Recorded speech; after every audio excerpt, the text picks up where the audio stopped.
is a masterclass, and I'm sure that those in the industry will appreciate what our next guest is about to do and who our next guest is. So I'm going to introduce our next guest. This is a conversation with Mark Stephenson, and Mark Stephenson is the managing director of Sandstorm, Kenya, a luxury bag manufacturer headquartered in Nairobi, with 7 stores in Kenya and Tanzania, as well as online. The company's handcrafted canvas and leather bags, including travel, duffel, tote, and laptop bags, are aimed at the top end of the market. Originally from the UK, the former advertising professional invested in Sandstorm in 2007 and relocated to Kenya the following year. His ambition is to build the company into a world-class Kenyan brand. Ladies, gentlemen, please put your hands together for Mark Stephenson.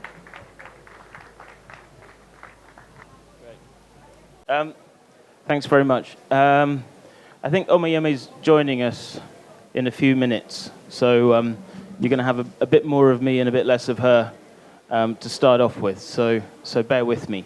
I think that I think the first thing that I would say is that on the schedule it talks about me coming here and giving you business lessons. It's my first visit to Lagos, my first visit to Nigeria, and I certainly. And I just want to stress that I wouldn't presume to come to Lagos to teach any of you any business lessons. But what I am going to do is perhaps share some of my experiences and a few of the mistakes that I've made along the way that have all been quite expensive, but I hope have sort of helped to make us a better business. And what I'm going to do is I'm just going to give you a bit of background to me, to the business. My journey over the last 10 years, and then hopefully when Omoyemi joins us, we'll be opening it up to questions. And I've got some thoughts on how we might structure that, because I've had the opportunity over the course of today to go around and just talk to some of you, and it's amazing how common the challenges that you and your businesses face are. And they're very much, and they have a lot in common to the challenges that we face in Kenya as well. So just to give you a bit of background, so as when I was introduced, I've been in Kenya now for 11 years. Kenyan Uber drivers tell me that I'm Kenyan now. I don't have a Kenyan passport, but I have taxi driver level accreditation. Hopefully that'll turn into a stamp in my passport one day. But Kenya is home, and I love Kenya dearly.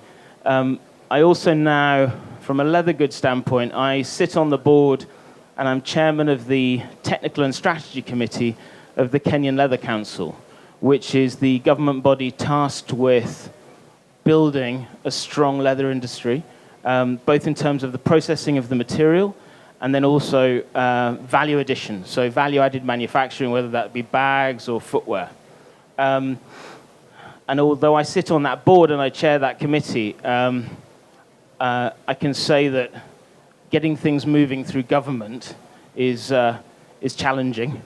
And indeed, I think that's why I think we all owe a huge debt of gratitude to Femi, in being the kind of catalyst for this incredible event, because I think a lot of the change that needs to come has to be driven by the private sector, and I think that's incredibly important. So obviously I'd like to thank her very much for bringing me here, and putting me under lots of pressure to hopefully impart a few facts and a bit of experience. So thank you, Femi. You'll notice that we talk about being made by Kenya. This is quite important to us as a business. We talked about being made in Nairobi for a long time. And we talk about being made by Kenya because, for example, I wasn't born in Kenya, but I believe that Kenya has made me. It's made me who I am today, the experiences that I've been through for the last 11 years. And I think that there's a parallel with the kinds of products that you all make, because Africa isn't Asia. We're not China, we're not India, we're not Vietnam. We're a collection of powerful sub-Saharan African economies that can build incredible products, but like this. But we are not, we don't have sheds and sheds and sheds of factories. We don't have the same manufacturing infrastructure that Asia does. And it's unreasonable to expect businesses here to make a rapid transition to that state of massive manufacturing. So I believe at Sandstorm, and I think that the lesson is relevant to producers across the continent, that it's all about how we add value. It's how we tell our story, and actually as a business we need to tell our story a lot better. But it is how we add value to our product. So we work with local materials whenever we can. What you can see here is a simple belt bag made from milled leather, Kenyan leather, tanned and processed just outside Nairobi. This is a new collection, which, it's a really, really simple collection, but it took us about a year to develop. Sorry. I'll get very parched over the course of the next half an hour. But you can see some accents of brass there.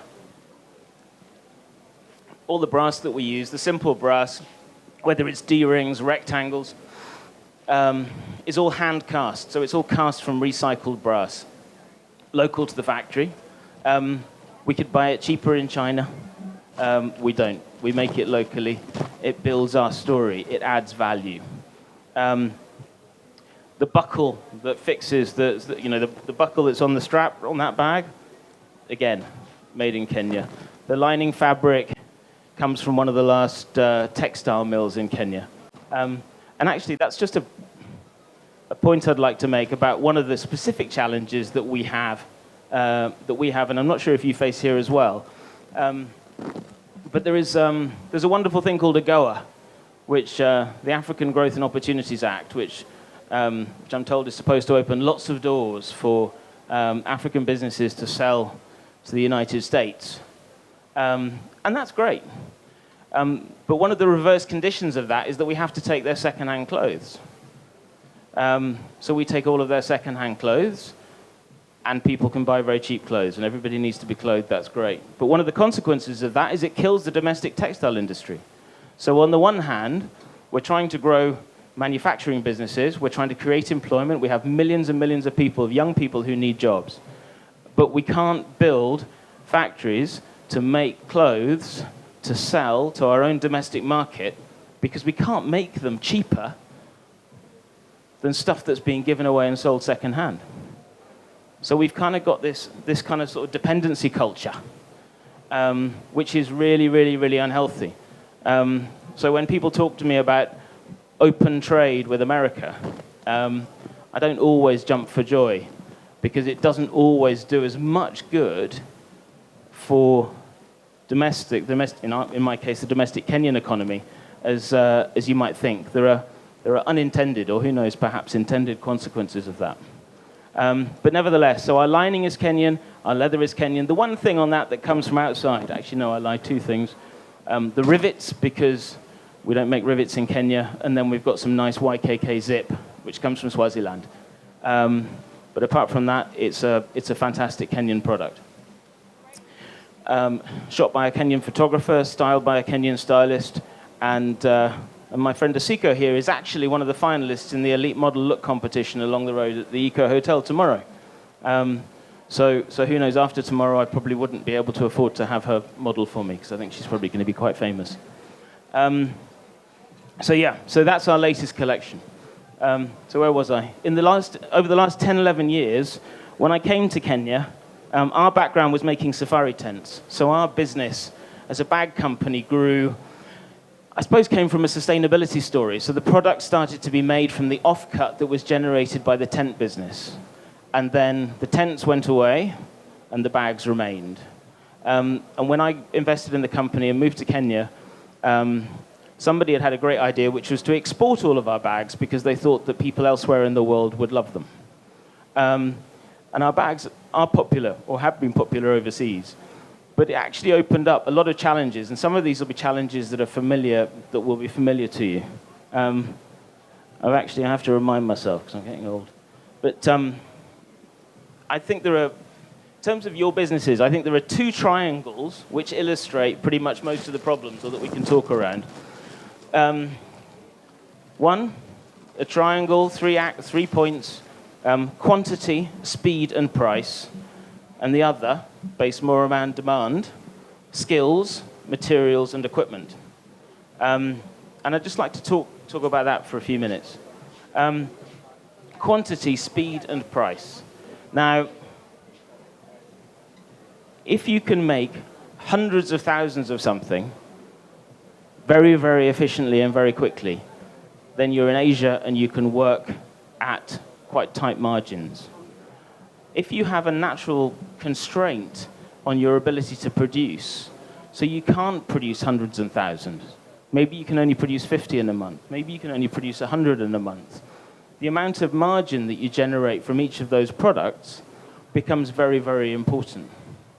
And so it's just, I think we have grown as a business as a result, as much as a result of the things that we're not able to do, or haven't been able to do, as it has been as a result of the things that we can.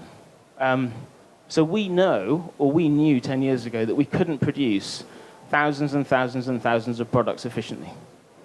And we also knew that we couldn't sell them overseas at tiny margins because a retailer wanted to, say, make a double up or 2.5 times. We'd sell them for $50, they want to sell them for $150, they make the money.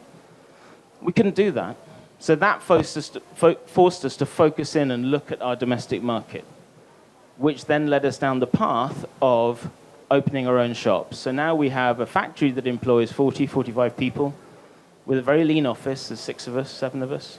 And then we have 5 shops across Nairobi. Again, when I was introduced, a shop in Tanzania was mentioned. And I think, actually, I'll just make a point about that. We closed that last year. We had it for 5 years. And we closed it because doing business with Tanzania, despite the fact that we're all part of the same wonderful East African community, doing business with Tanzania was just too hard. And so I just said, look, let's just focus on Kenya. Let's just stick to our knitting.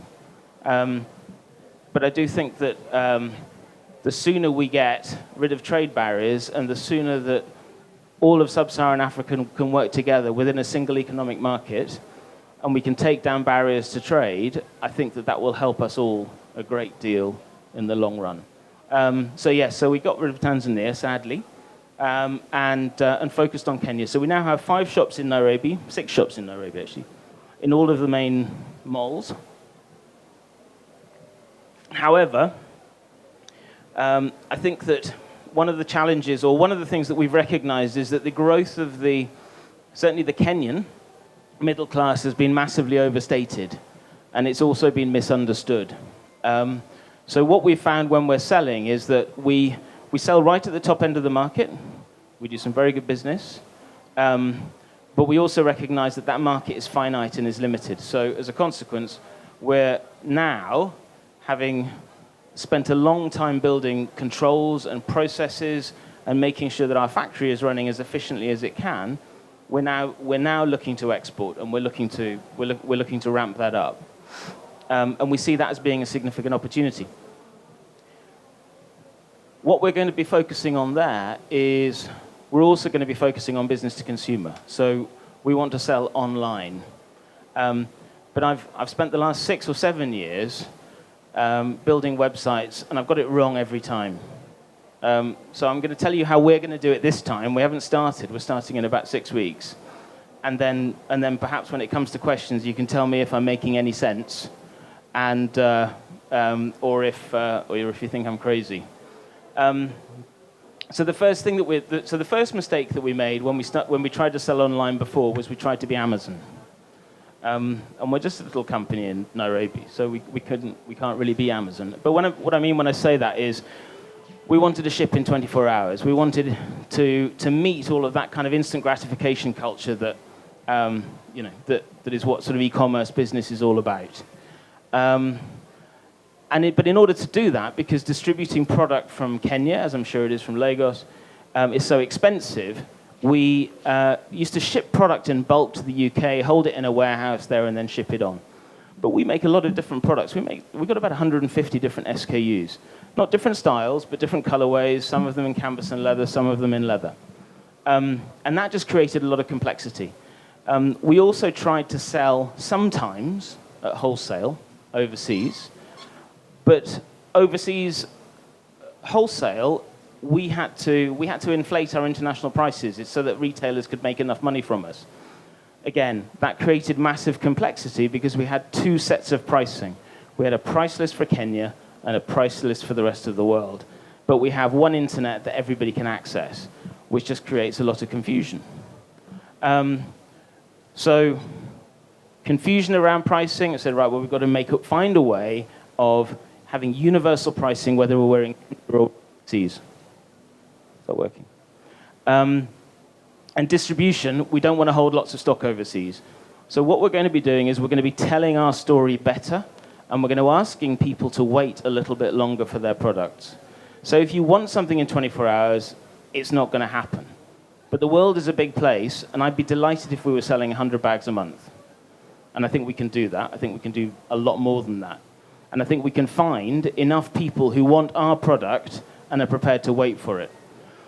The reason why waiting for it is important is that, well, first, it's great for our cash flow. It gives us cash up front. But the second is it gives us an opportunity to tell our story. So while we want them to wait, what we're also going to do is build value into the buying process. We're going to be looking at different ways of customizing, different ways of interacting with our customers over the 4 to 6 weeks it'll take to get their bag delivered, so that people have a better experience. And if people have a great experience, they're going to tell more people about it. And obviously that's where social media in this day and age is incredibly important. What it also allows us to do is it allows us to significantly drive down our cost of distribution. If we want to send something via DHL in 3 or 4 days, which we can still do, it's going to cost about $100. The bag itself might cost $150. The relationship between the cost of shipping and the cost of the product makes no sense at all. So what we want to do is we want to ship for $20 or $30 per order. And if somebody's spending more than $300, we want to give them free shipping. But we just want them to wait a little longer. Because by shipping in bulk and then breaking shipments down in the UK or in the US and sending on to the customer there, where the cost of shipping is so much lower, we can effectively drive down our logistics costs massively, but also actually make a point that what we make is special, that we're not a factory in China, that we're not making 10,000 pieces a month, that maybe we're making 500 or 600 pieces a month, and that perhaps if we haven't got stock of a particular product, the chances are when somebody places an order, we're going to make that bag specially for them. And that bag's going to be great. Now, that for me builds a lot of story. It creates a lot of opportunities to build a lot of value into what we do. And suddenly, our $150 bag starts to feel like it's exceptional value for money. And I think the way that your business is and the way that you tell your stories, I've talked to so many people who are making incredible hand-sewn bags in person and hitting a price point that is working for the market here and needs to work for the market here, but in truth with product that's worth so much more because it isn't something that's going to scale. It's something that has an incredibly personal touch. And it isn't just about that production. It isn't just about that care and attention to detail. It's about how you interact with your customer, and it's about how you get them to feel and understand about the kind of detail, the kind of love and care that is going into this product, and the fact that when you buy this product, you're not going to be sitting next to somebody on the bus or on the train or on the tube or whatever with something that's identical. You've got a unique handmade piece. And there's a tension there, there's a balance, but basically we need to be balancing better storytelling with efficient production and making sure that we can send our products out to international markets at lower costs. The other triangle that I drew, I'm terrible at drawing, skills, materials, and equipment, because those are other constraints. From talking to several of you today, if you're not physically making your bags yourself and you're hiring people to work for you, then holding on to talent is really, really difficult. Because everyone wants to work for themselves. And it's kind of it's an unfortunate sort of fact of life. I mean, everybody wants to work for themselves. We have very, very low turnover at Sandstorm, staff turnover, because all of our guys are very talented and they could all go and work for themselves, but we pay everybody very well. Now that pushes up our cost of production, but it gives us a very stable workforce. So staff turnover is very low. We're also, our factory is in an old Irish pub as well. But we don't have beer, but we did keep the kitchen. So we do a subsidized lunch and all of those things. And over time, we want to find ways of adding more into our employment package so that everybody is looked after. Although what we have found is that incentives are very important and everybody is paid on productivity.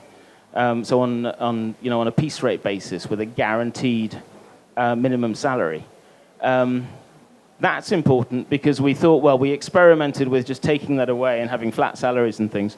And people love incentives. People want to know that if they're working and if they work hard, what they earn is going to increase. It's as simple as that.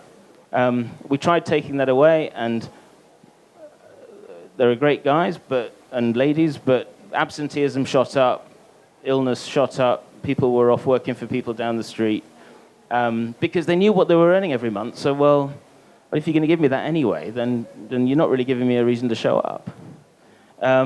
So that was an important lesson learned.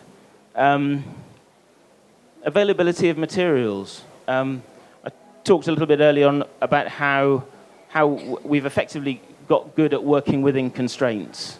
So a lot of the products that we develop, when we start designing a new product, we look at the availability of raw material first. So as we're engineering a product to manufacture, we already know where that raw material is going to come from.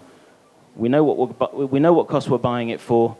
We know that if we generate so much demand, we're actually going to be able to meet that demand, not just at a production level, but at a supply chain level. So in terms of the raw material that comes in. I think one of the things that has helped us as a business that's focused on retail and as a business that has encountered lots of challenges along the way is we've built very, very strong relationships with our suppliers.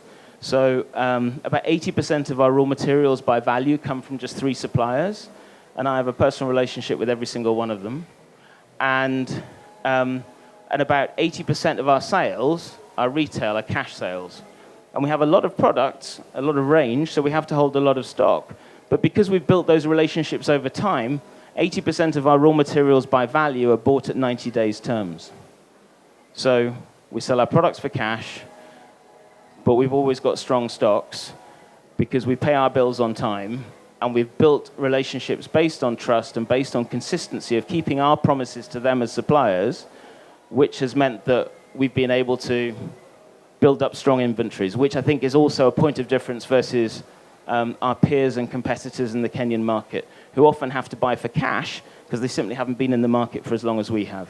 And that's really important. So it's just, I think keeping promises generally is something that we talk about right across the business.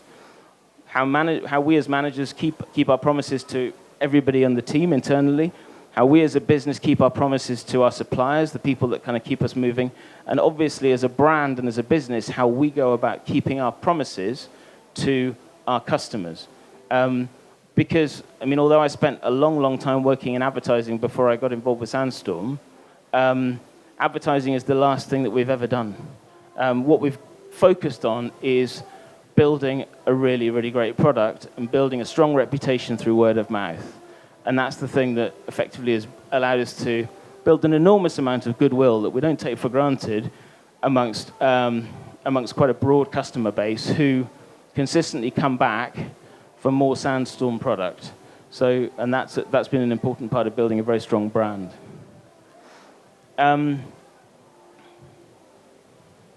Where do I go now? We've got lots of products. We sell to corporates as well. And shall we start with some questions? I think Omoyemi is still stuck in a traffic jam. Yeah, I'm sure Omoyemi will join us any moment from now. But let's take questions. So who's with the mic? Who's with the roaming mic? So if you have any question for Mark, please let me see your hands. Okay. Where's the mic? Who's... Okay. There's a couple here. Thank you for for that. So I mean, it was awesome to walk through the story of Sandstorm. Maybe my question is more to maybe you could go a bit more detail. For example, in especially the financial aspect of handling some of the changes that you had to make. So you started out, with a direction you had to change, and all that. In terms of, was it easy financially? What was the implication? How were you able to manage the financial implications of having to make changes? For example, the staffing, you decided to up the incentives, you decided to balance it. It looks, on the whole, looking at the story, it's great. But then in the running of the everyday business, how are you able to balance the... Sure. Yeah. A couple of points. The incentives, improving incentives, has worked well for us because it's productivity based. So actually, it hasn't. Incentives haven't driven up our production costs. What we've done is we've found that as we've improved efficiency, we've been able to get the same number of people to make more product. Which has meant that, but because the incentives are kind of direct and variable and relate to the number of products that we make, if we've got the same number of people and the same kind of fixed overhead cost in terms of management and the size of the factory and things, then that's allowed us to kind of keep our costs under control. But one of the things that we did do about a year and a half ago, which is one of our sort of, I'd kind of call it a sort of successful failure, was that we created a new brand called AIT, stands for Africa is Tomorrow, and we looked at delivering a product into the market at a much, much, much lower cost, about between $5 and $15, because we thought, well, we know how to make bags, let's reach a new market with a new brand and a new distribution strategy. And what we found was we had a great product, we sorted out the supply chain, we were getting some brilliant material at very, very low cost because we did some very good deals with existing suppliers. But we found that actually we weren't efficient enough to do it. We weren't able to, if you're making cheap product, you have to be able to make a hell of a lot of it to make a little bit of money. And if you're making a lot of product, every minute counts. So, some of our bags might take 2 or 3 hours to make. But if you're doing a simple drawstring fabric bag, then maybe you've only got 3 or 4 minutes. So it's a change in terms of it's a change in terms of skill level. It's a change in terms of in process, but also it's a change in terms of culture because it's just a different kind of product for a different kind of audience. So doing that told us that we weren't nearly as efficient as we thought we were. So what we did was we stopped doing that, but we took all of the learning and applied all the learning that we needed on efficiency and brought that back into the business. On the financial side, also, we did the usual entrepreneur stuff, so I didn't pay myself for quite a long time. All that, you've got to feel all of that pain. I also got very, very good at managing cash flow. I'm an advertising guy. I'm not an accountant. But I started running our cash flow, and I still run our cash flow, and I update it daily, and it's forecast out for a year. And managing cash flow allows us, earlier I talked about keeping promises. Having personal control of our cash flow and of every payment into the business and having confidence in the processes that sit behind that in terms of stock control and cash collection gives me a great degree of confidence about our ability to generate the cash that we need to pay our bills, which has allowed us to trade with very low levels of working capital. So we do all the kind of fun, creative stuff, but we're a very, very kind of lean organization kind of behind that in terms of how we operate. And we've invested an enormous amount. We also have an ERP system that runs across the business. So enterprise resource planning, it's a South African product called Evolution. And that now integrates. It took a long time to implement, but that now integrates our manufacturing and finance, inventory, and sales, which again, for a high-value, low-volume business, I mean, it gives us a very, very high level of control. It also gives us a structure around which we can scale, because it is all about scale now. It's all about how we grow. The precursor to that, just final point on finance, was that when I first came to Kenya, I went through multiple frauds and all of the usual stuff. And we've got a cultural philosophy in the business, which isn't as sort of airy-fairy as it sounds. So bear with me. But I concluded, I think after about the third or the fourth fraud, that I could go in every morning assuming that everybody was going to steal from me, or I could go in every morning and work on the basis that it was my responsibility to take the temptation away. Now, I think the processes and controls that we ended up with are exactly the same, but what we ended up with culturally was something that started at the top that means that management takes ownership for how the business is controlled. And that's really, really important, because otherwise you can end up with a toxic culture, which is management by shouting and intimidation, and you've done this and you've done that. If something disappears from the business, and I find that somebody's done something, I have to let them go, but it's my fault. It's my fault, nobody else's fault. I didn't apply strong enough controls to take that temptation away.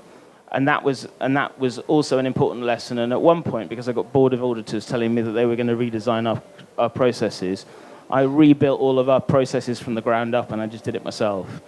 And then that gave us a strong platform that we could then take onto the ERP, because all these computer systems aren't a silver bullet. If anybody tries to sell you a computer system and tell you it's going to run your business better, don't believe them, because it's nonsense. If you haven't actually got your own business worked out, and you haven't got the processes in place to migrate onto some wonderful computer system, then it'll be a very expensive disaster, and you'll probably end up being worse off than you were before. So yeah. All right, let's get the mic here, and then we'll move it further along. Thank you so much. Here. Thank you, Mark. That was a very informative presentation.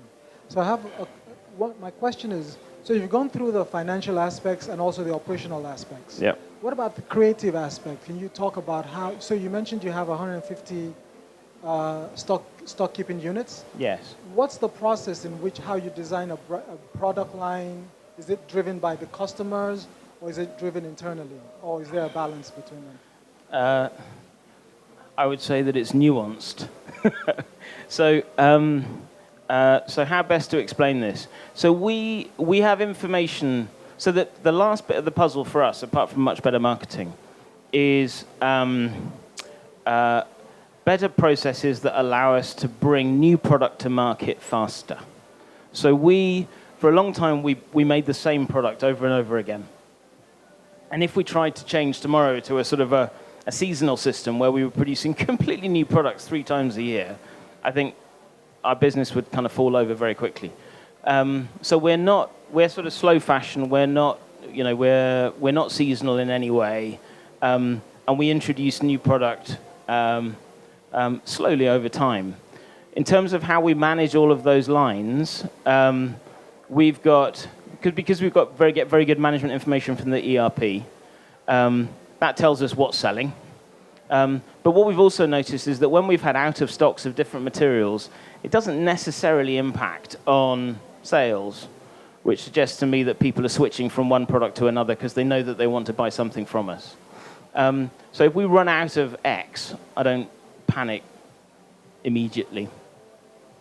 The other thing, obviously, that we do is that we also look at categories.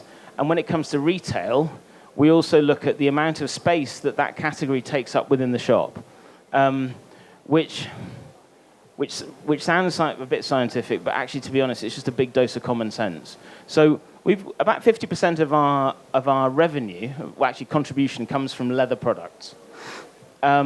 We have a handful of products in the women's category that are only available in 2 colorways. They're actually kind of quite small. we always have to have those in stock. We always have to have them presented well, because they deliver, in terms of a return on investment in that inventory, in that product line, it's a highly efficient product for us. We've then got other products like travel bags in canvas, which are huge things, and people like to choose across color, and they take up a lot of space. The other thing is that women buy bags more often, and if they really, really like a bag, they'll be able to use it a lot. An expensive travel bag is a more considered purchase because it's quite expensive, but it's not very showy. You're not going to be taking it out and showing it to people, and you're not going to use it as much, so you're not going to get as much value from it as you would an everyday handbag or a work bag. So we combine, I suppose, management information, and then we just overlay a big dose of common sense to allow us to kind of navigate that complexity. But it's far from straightforward, and my colleagues and I don't always see eye to eye, because sometimes they like to be more scientific, and I go, look, just make that. What we've also learned is that we obviously want to hit a range of price points. So we've got canvas tote bags that range from retail at $50 to $70. And those are very popular, and we collaborate with people quite regularly and do interesting screen prints on the canvas and things like that, just to keep things fresh. So hitting a wide range of price points and making sure that we've got a good balance across categories actually in the shops is important. Yeah. Does that help? Thank you very much. All right, let's go here in this direction. Okay, thank you. I just wanted to share a bit more about the Tanzanian shop.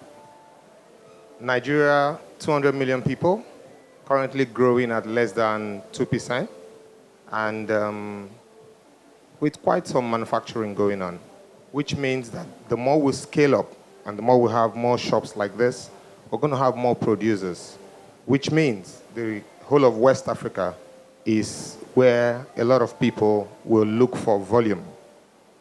So you had the experience of going into Tanzania, and then you had to shut down. So can you just give us a bit of understanding what it took, the decision to go, and then the processes that led to you taking the decision to leave?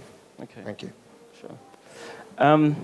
So when we opened the shop 6 years ago, we found the right location, a place called Slipway, which is on the Musasani Peninsula, which is the great end of town. So it was a great retail location in a great part of town, with a sort of customer base that kind of mapped onto the best of our customer base in Nairobi. Physically, Dar es Salaam and Nairobi, not far away, and we were all part of the East African community. So we felt that, and there wasn't a brand that was similar to ours there. We recognized that there was a risk that Tanzanians may not want to embrace a Kenyan brand, but we believed that was that any aversion to buying a Kenyan brand was going to be more of a kind of mass market issue and less of an issue amongst the sort of higher end, more outward looking kind of sort of upper tier. But basically what we found was that there just isn't the political will in Tanzania to play nice with Kenya. As others have said to me, so this isn't me, I have to kind of caveat that, is that I think Tanzanians are worried about the Kenyan hustle in the same way that the Kenyans are worried about the Nigerian hustle. So yeah, Kenyans are really, really hardworking, and I think that's kind of created some conflict between Kenya and Tanzania, and I think that it just made it difficult. It actually was less about demand, and it was more about it was just really, really hard to run the company and to get product across the border. So it was more to do with logistics, and so I think that what we were experiencing was just part and parcel of a kind of a bigger picture where there just wasn't a lot of political will to have Kenyan businesses engaged in the Tanzanian market. When we just stepped back from it and said, look, how much time and energy and angst, it was breaking even, but as a management team, how much time were we investing in managing it? And because we're all running small businesses. We only have so much time and so much energy. How should we be deploying that most effectively? And basically, although the business was marginally profitable down there, we just said, well, actually, for the amount of time that we're spending, we can actually extract a lot more value from the heart of the business by focusing on kind of sticking to our knitting and focusing on Kenya, and then looking further afield again after. All right, thank you very much. Okay, we have the founder of Lagos Fashion Week here. Ladies and gentlemen, please welcome Omoyemi Akerele. She's here. You're welcome. And then she's going to be joining us any moment from now. But let's keep the questions coming. Okay, we've got someone over here. Can we get the mic?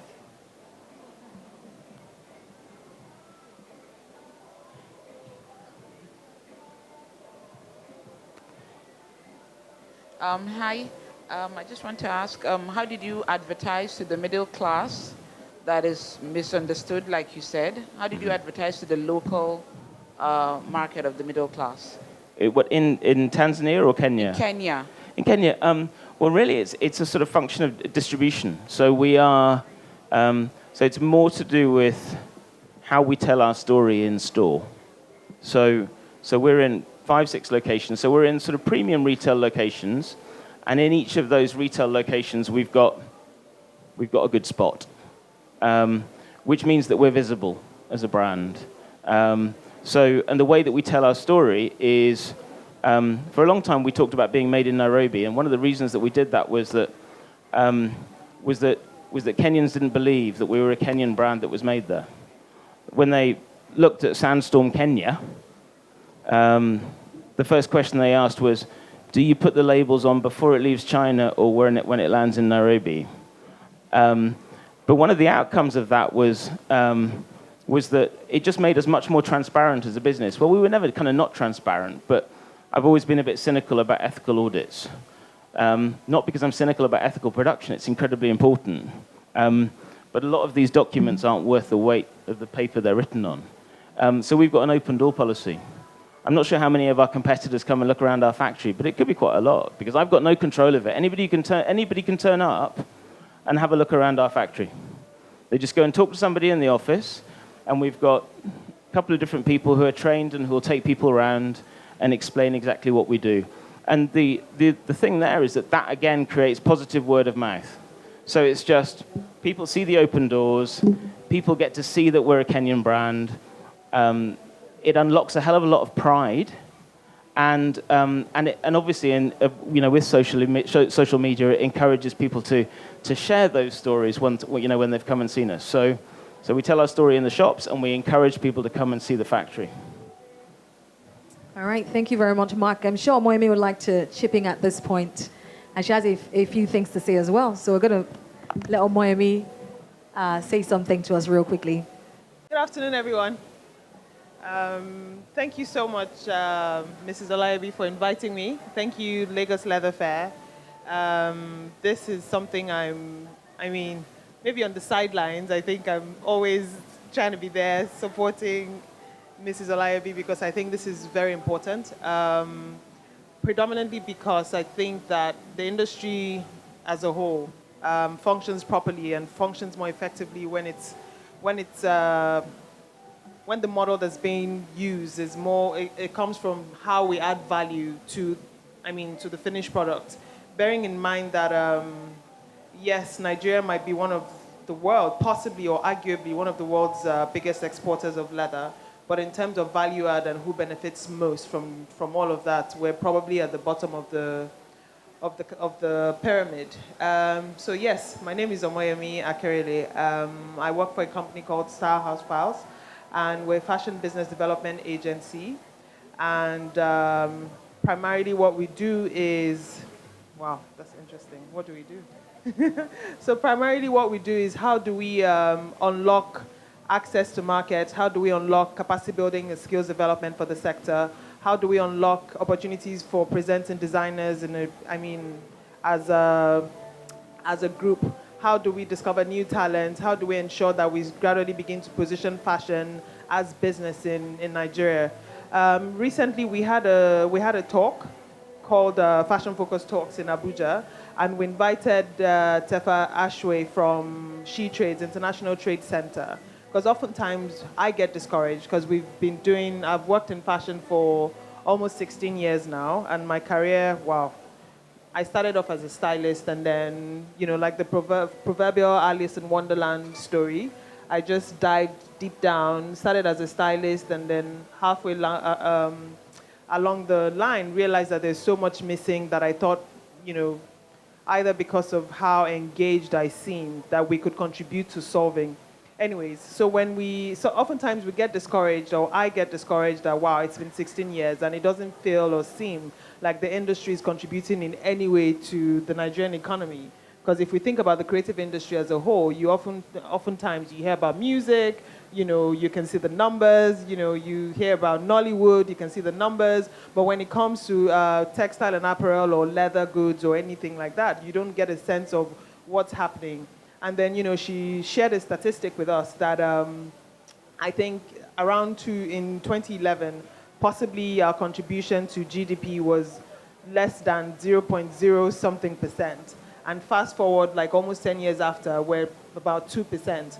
And I was laughing and I was so excited, and I posted that, and people were wondering, why is she so excited? But it was really exciting that for me, it might seem like something that's really insignificant, but what it also shows is that, and this is because I know that more than half of us don't pay our taxes, we don't have enough data out there for people to even begin to get a sense, to be able to measure what we contribute to the industry and to the economy. And when I say we, I don't just mean the designers that you see in this room. I mean, imagine all their suppliers. Imagine the people who supply the zips, the buttons. Imagine people who supply every accessory. If everyone were able, if we're able to get access to such data, to begin to get a sense of the size and, the capacity and all the work that we're all doing to contribute to this, to one product, then I guess it begins to give us a bigger sense of what we're doing, and I guess to possibly appreciate it more.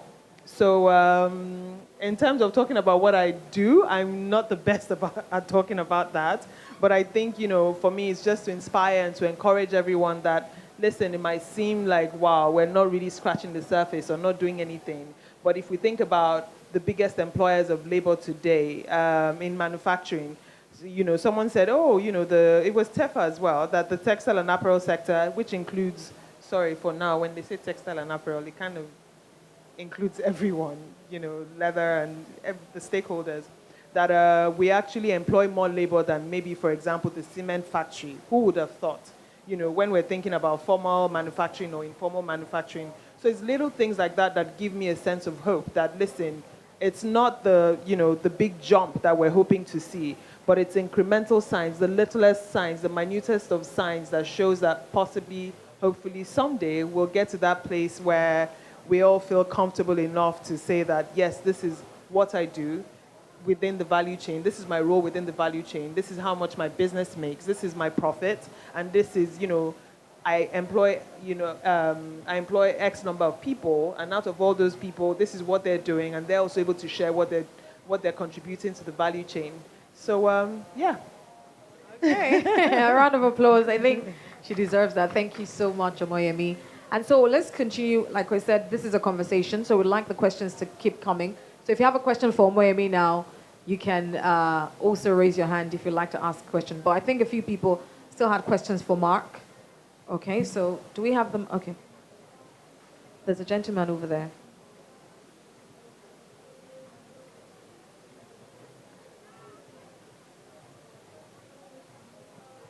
Good afternoon. Thank you so much for the insight. I really resonate with most of the things you've mentioned, and I think for those of us here that are trying to do retail, I'm sure they appreciate everything you mentioned here. So what I really want to ask is, you said you didn't advertise your products, even though you were in advertising for a long period of time. So I'm trying to find out how did what was the impact? How did it affect growth in terms of using the model of word of mouth? How did it affect the growth? Was it slow? Was it fast? Because currently I can say, okay, maybe I do 40% return customers, but I do advertising. You get so I feel maybe it's probably the quality of the product or the satisfaction that's making us get that kind of returning customers. But I don't have the courage of not doing advertising. So I want to find out how long did it take? Was it something that you just had to sit it out, or it was a well sought out plan? This is what we want to do, and I just want to have a clear idea of that. Thank you. I think that the Nairobi, from our brand standpoint, the Nairobi is the Kenyan economy for us. So our customers are all in Nairobi, and Nairobi is quite a small city, and so in terms of retail locations, a large proportion of our customers are aware of us, they're repeat customers, they'll come to us as a destination. Arguably, we can actually get away with fewer locations. We're having a look at that. And in terms of, and it's kind of sort of a mall culture. So retail in Nairobi is sort of shopping mall driven. And if you've got a presence there, then that means that you're benefiting from passing traffic. And then also because all of our product is branded, and also because our product lasts for a long time, you end up having a lot of product out in the market all of the time. And that's the thing that helped us. And also, there's really a sort of a lack of, I think that more mainstream advertising, so like kind of big posters or TV and things, I think that often you've got to match the media to both message and brand.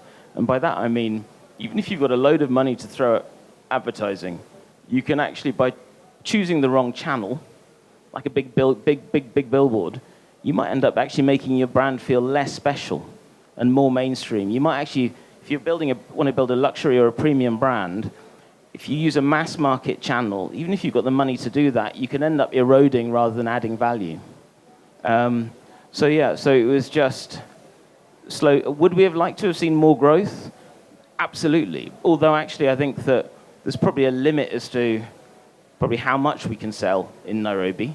But I think that it's been more about kind of holding our nerve because we wanted to export more, but building an export business and making sure that we can keep all of those promises to people thousands and thousands of miles away and produce and ship that product at a cost which makes sense.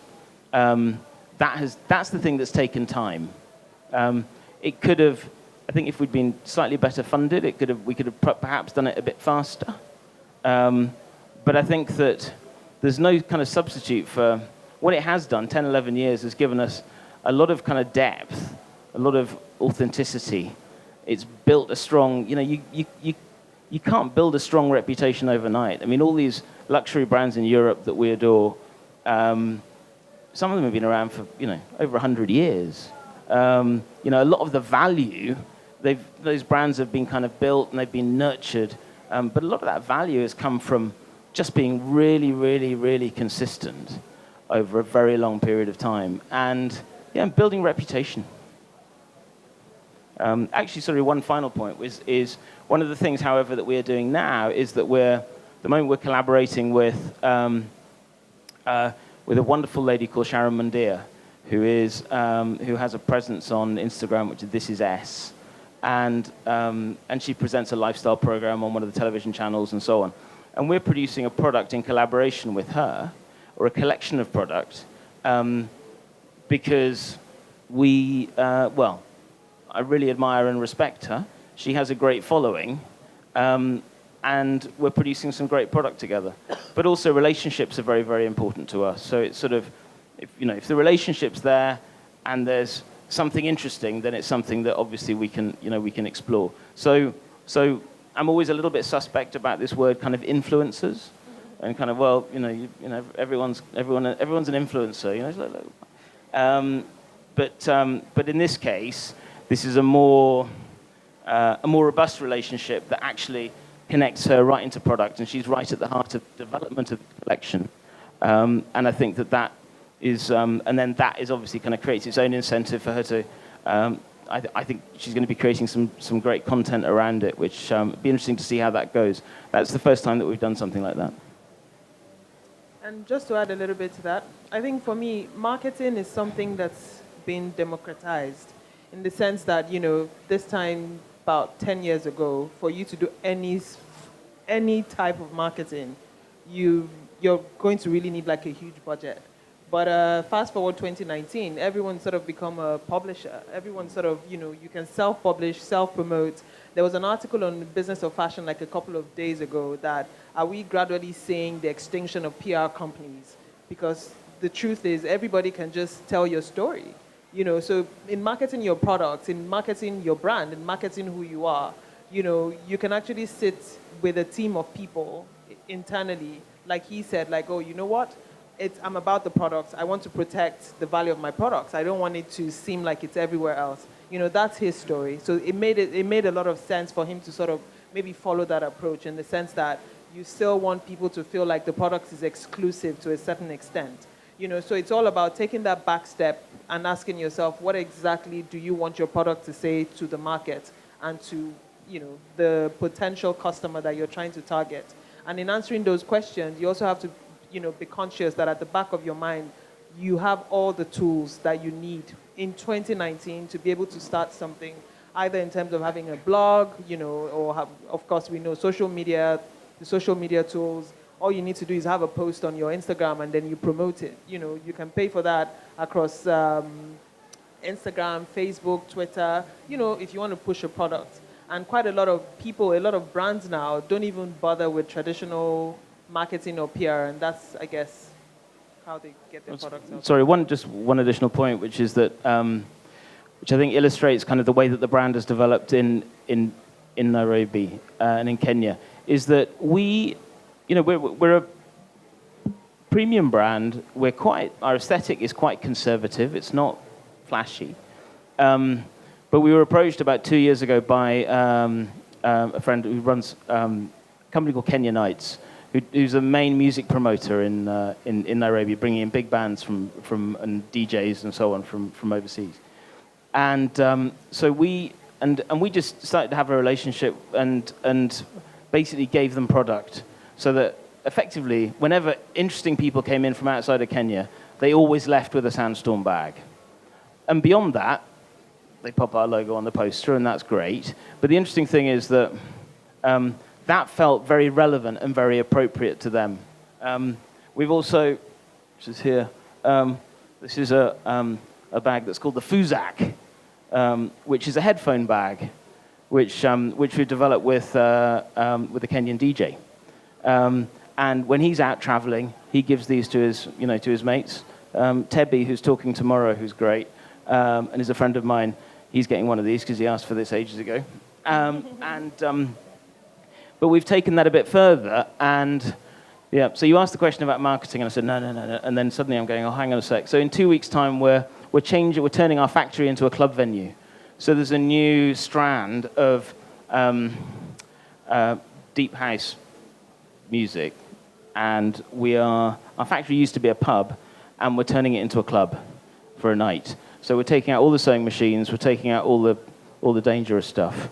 And and it's from 3 p.m. to 3 a.m. We're bringing in a DJ from South Africa, or these guys are, and we're just offering up the venue because we like the guys, we've worked with them before, and we've built a relationship. And obviously that's going to, that continues to sort of, I suppose, reposition us as a brand, and just makes us a bit more interesting.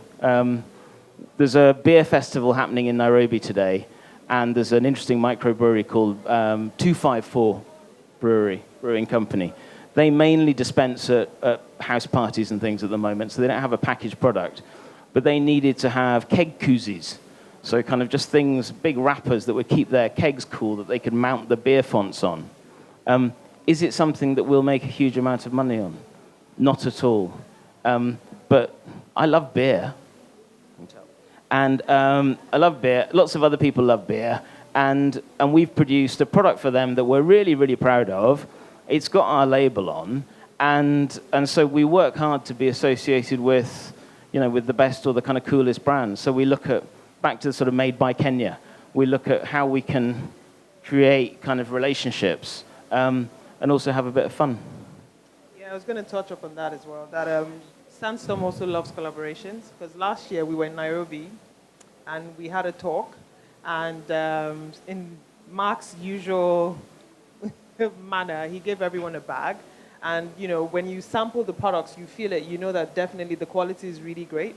So for us, we were keen to collaborate, but no, we were keen to work together, but obviously on terms that would be best. And Mark offered to produce how many bags? It's about 150, I think, Wow. tote bags. 150 tote bags, limited edition, for Lagos Fashion Week. And it was crazy because everybody wanted that bag. And people were willing to pay. It got to a point that we had to hide the bags because people were like, I would pay you anything for that bag. But when you sort of circle back and bring it back to marketing and all of that, so it wasn't really anything we did. It was just a very good product. It was a good product that had visibility at a particular time because it was during Fashion Week and everybody wanted it. So this year, people have been asking, are you going to have tote bags? And, the question's been, we don't know. And everyone on the team's been saying, definitely, if you're having those bags this year, you cannot just be dashing people, because people were willing to, buy it at whatever price, So it's just about how you market it, the sort of collaborations that you have to maybe either create more brand equity or brand value that hopefully will go a long way. Yeah. All right. Thank you very much. Okay, I think we've got another question over there. Okay.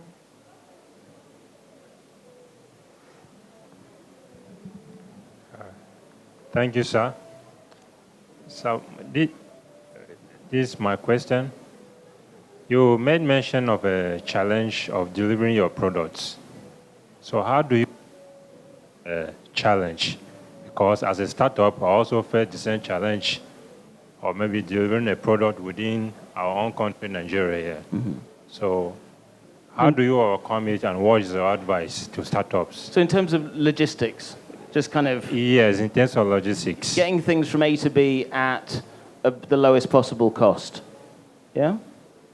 Yeah, so basically, whether it's so for export or moving things around the country. Yeah? So I think that... so the way that we're going to work with that is because things like DHL are very expensive, the way that we're still going to offer that as a service if people want to pay through the nose for a yellow envelope and it turns up in 4 days. But if people are prepared to wait, then we're going to consolidate orders, ship them by bulk air freight, which on a cost per kilo basis is a fraction of courier.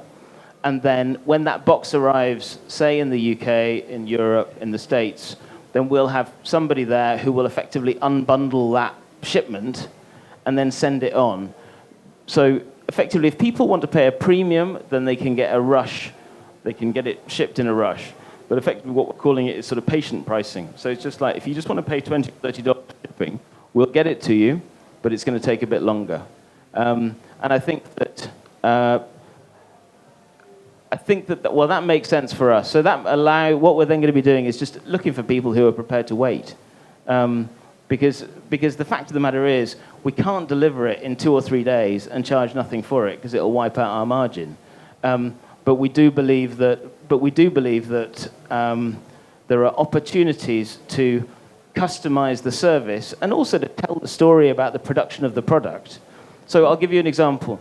If you were to order a bag from us tomorrow, and if we said, right, we're going to deliver it in 6 weeks, and then without telling you, we sent you a message on Instagram, which was a photograph of your bag being cut, and then a photograph of your bag on a sewing machine. I'm not sure if you're a regular Instagram user, but if you are, I think you would probably share that, and I think that would probably become quite a powerful piece of marketing. If we were to take your order, and if after about 2 weeks you received a key ring with your order number stamped on the back saying just another 4 weeks and it'll be with you, I think you'd probably take a photograph of that and I think you'd put it on Twitter. Or you might put it on your Insta stories. So I think there are opportunities along the purchasing journey to actually, because if you buy something and it just turns up tomorrow, well, there's no experience in that. On the one hand, you're fulfilling, it's kind of instant gratification, great, you got the sale, right, everybody moves on. But if you can convince people to wait, and as a consequence of them waiting, make their experience feel more special, and actually deliver that experience at a lower cost than if they were trying to get it in 3 or 4 days, well, you're bundling up some quite interesting bits of value. And yeah, so that's where we're thinking, stretching it out to drive the cost down, but then thinking creatively about how we can enhance the experience. Okay, thank you for that question. Sorry, I think we... Sorry, can I just add something Yes, to go that? on. From experience, I realized that a lot of creative people don't work together.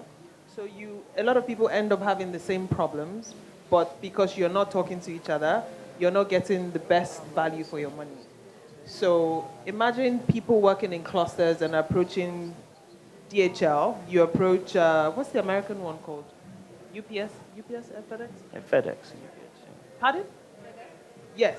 And even smaller companies, like Nigerian companies who probably deliver across Nigeria. Imagine you going as a group to say, listen, this is how much you charge people on a blah, blah, blah, but we're coming to you as a unit. We're 200 people or 300 people. This is the value, potential value of goods that we can be moving in a month, right? And you charge people X.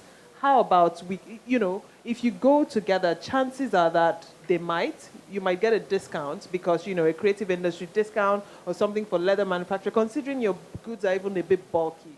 But if you don't even try, you're probably not going to know. And it's probably, you're all just going to be paying that same rate that you get, that everyone gets when you walk in there. But if you can go in and have conversations around that, it might just help push down your costs a little bit. And some of them, I think it's UPS, I can't remember, that works with women, She Trades. They have a discount generally for women. They're naturally expensive, so, I don't think the discount does anything. But imagine going to approach a different logistics company as a group of people. It might just help to solve the distribution challenge, just a little bit. Thank you very much, Omoyemi. All right, let's take this gentleman's question.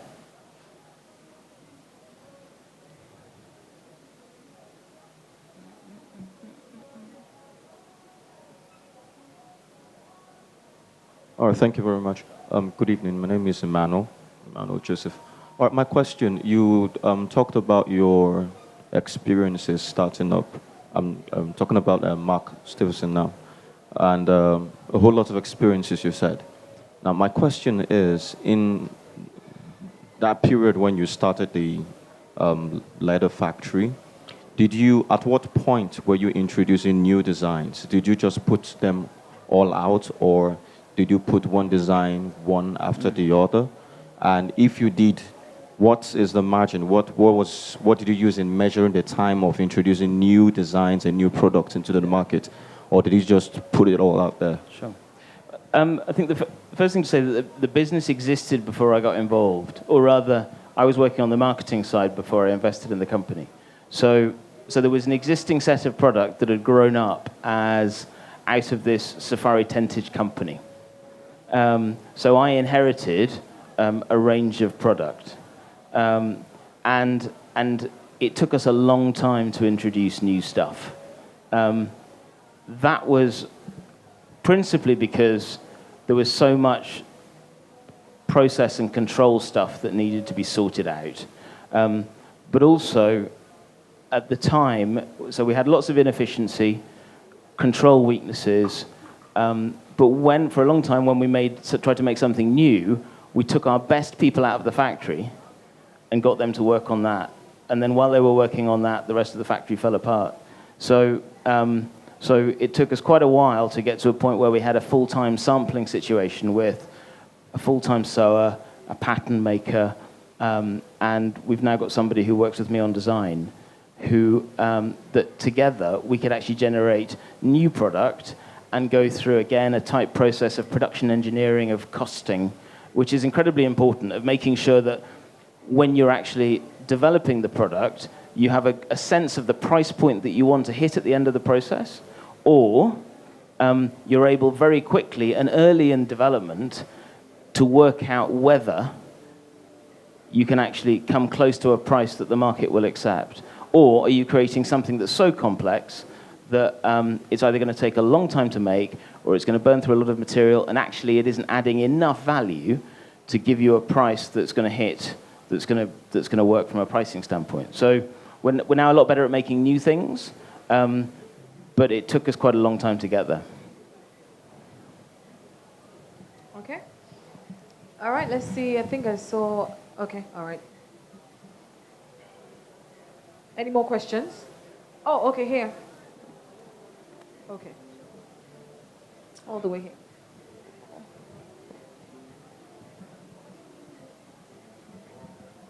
Thank you. My question is as regards, you said something that caught my attention. You said you had this experience of successful failure. And I guess that was because you got to, you discovered a new market for a product that was lesser. I think it was, is that the question? Yeah. No, that's not the question. Sorry, I want to be sure that sorry.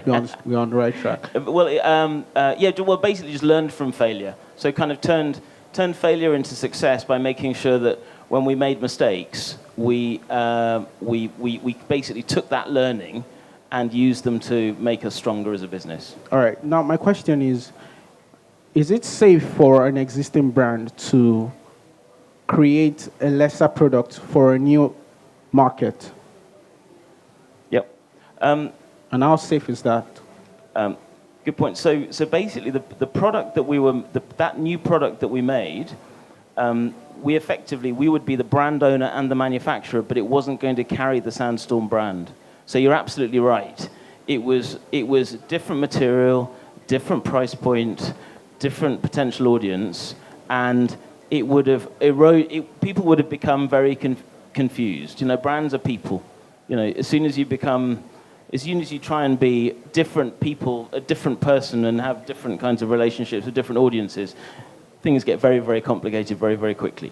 So we created a new brand that wouldn't be sold in our shops and would have nothing to do with Sandstorm, but it would be made in our factory because we're good at making bags. So it's safer to just hide your identity and push it with a different name? Yeah, I think it's less about hiding. I'm always worried about hiding stuff because that suggests sort of duplicity. It's something that you're worried about sharing with the rest of the world. I think that it needs to be relevant and appropriate for you to do as a product. It needs to be, if we were going to make it in our factory, we were committed to making it at the highest level of quality, but at the lowest possible cost. But if people found out that it was made by Sandstorm, we saw that as more of a strength than a weakness. But the fact that our brand had nothing to do with it, visually, that was enough to kind of create a sort of firewall between the two. Different product, different audience, different positioning. All right, thank you. Okay, we can take one last question. One last one. There's a lady here. Last one, and then we've all got to wrap up. Thank you.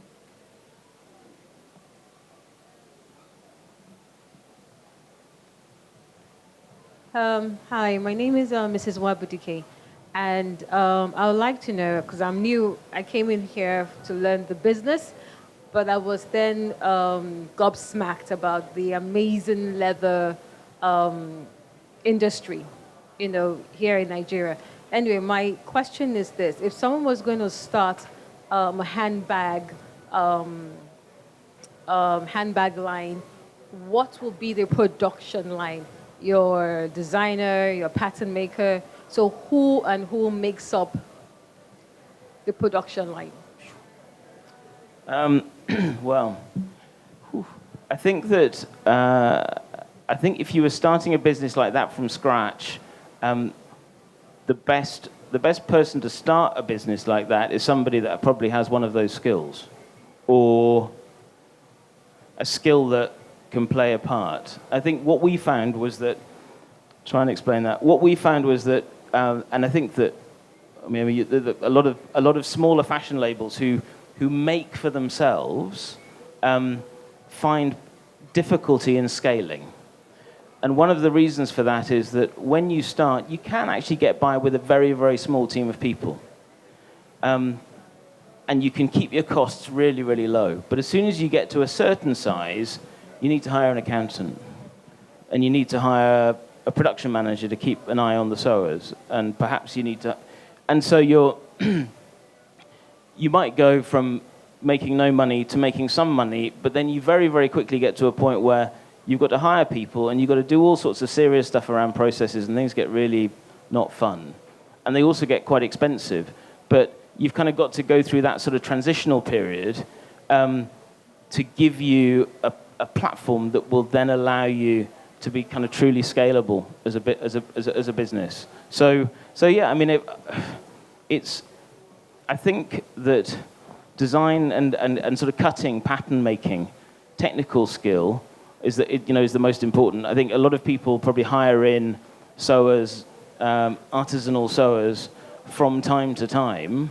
Obviously, you want to have the best people that you can. I mean, I think a lot of it also comes down to what's the sort of product that you're making, who's your market, how many are you expecting to make or to sell. If you've got a really innovative product and you've already got a route to market worked out because you've got a basic proof of concept and somebody said, I want 1,000, well, that influences your decisions about the kind of business that you need to build versus, well, I've got a nice idea and I want to sell a dozen bags to my friends and see how it goes. I think it's about kind of horses for courses.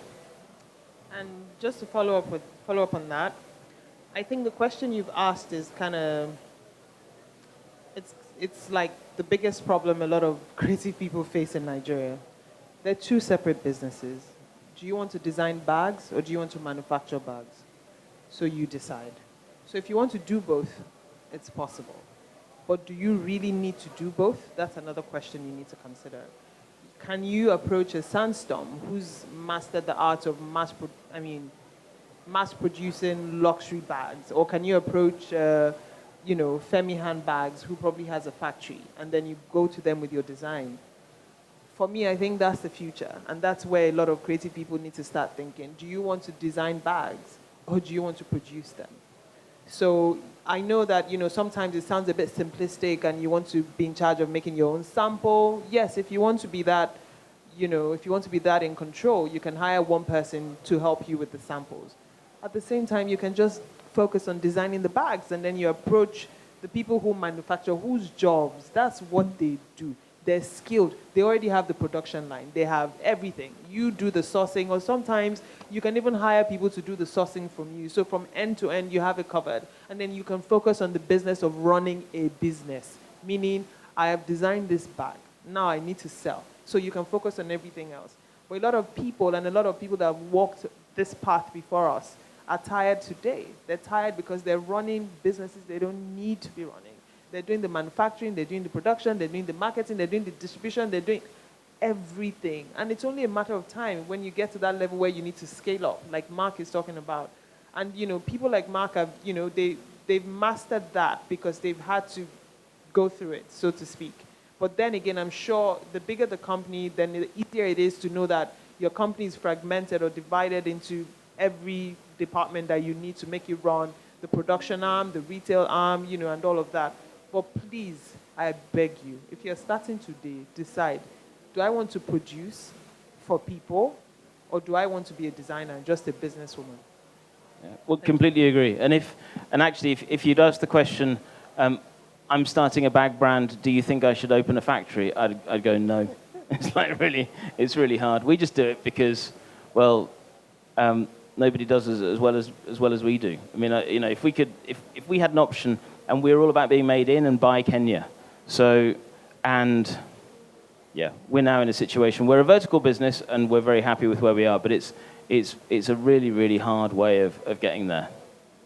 Thank you so much. This has been awesome. Thank you, Omoyemi Akerele, for being here. We appreciate your presence. But of course, Mark will be back here tomorrow. Tomorrow is day 2 of the Leather Fashion Fair. Mark will be back here tomorrow talking about the art of retail, getting your product to market. That's, going to be him sort of focusing on retail and stuff like that. So you want to be back here tomorrow. On the other hand, this is where we call it a day with Mark Stephenson. A round of applause for him. Thank you so much once again, and thank you for being here.